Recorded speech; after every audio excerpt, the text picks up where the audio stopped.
ఒక గాడిద పాము కాటేస్తే చనిపోయిందంట. అదెలా చనిపోయిందో, ఆ పాము ఎందుకు కాటేసిందో తెలియాలంటే ఈ వీడియో చివరిదాకా చూడండి. ఒక అడవిలో ఒక పాము ఉండేదంట. ఆ పాము తన జీవితాన్ని తను సవ్యంగా, సాధారణంగా సాగించుకుంటూ వెళ్ళేదంట. అయితే ఒక గాడిద పాముని చూసి తన దగ్గరకొచ్చి, "నీకు ఇంత విషమున్నా కూడా ఎందుకు నీ శక్తిని చూపించవు?" అని అడిగిందంట. అడిగి వెంటనే కొంతమంది వాళ్ళకి ఎంత శక్తి ఉన్నా సరే దాన్నెందుకో ఉపయోగించుకోలేరు. హహహ! అని హేళన చేసిందంట.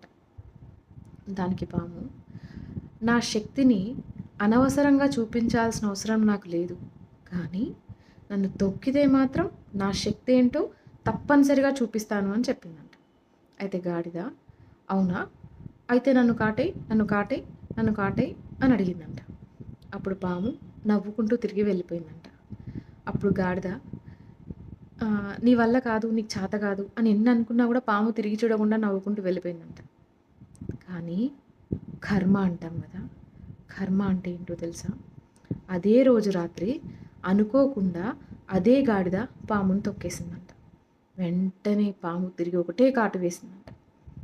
ఆ గాడిద నేలకు కరుచుకొని పడిపోయి గిలా గిలా గిలా కొట్టుకొని మరీ చనిపోయిందంట. అయితే ఈ కథలోని నీతి ఏంటంటే, ప్రతిసారి మన శక్తిని చూపించాల్సిన అవసరం లేదు. కానీ అవసరమైతే మాత్రం వెనకాడకూడదు. అస్సలే వెనకాడకూడదు. అంటే మనం ప్రతిసారి లొంగిపోయి బ్రతకనక్కర్లేదు. తిరగబడాల్సిన చోట తప్పనిసరిగా తిరగబడాలి. మంచితనాన్ని బలహీనతగా భావించే వాళ్ళకి ఆ మంచితనం విలువేంటో కాలమే చూపిస్తుంది. అతి తొందరలో చూపిస్తుంది. తెలుసుగా, ఎవరికి చేరుకోవాలో ఇది వాళ్ళకి చేరుకుంటుంది. మనకు తెలుసుగా ఇది ఎవరికి షేర్ చేయాలో. తప్పకుండా షేర్ చేయండి, మర్చిపోకండి.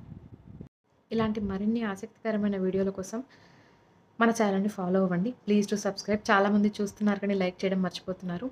Please like, share, comment and ఇంకా ఇంకా ఇంకా మీ ఎంకరేజ్మెంట్తో ఇంకా ముందుకెళ్ళాలని మనస్ఫూర్తిగా దీవించండి. And thank you so much for your blessings and affection towards. ఇలాంటి మంచి స్టోరీస్ని మన ఫ్రెండ్స్కి కూడా షేర్ చేసి మనలో ఉన్న మంచిని చాటుతాం.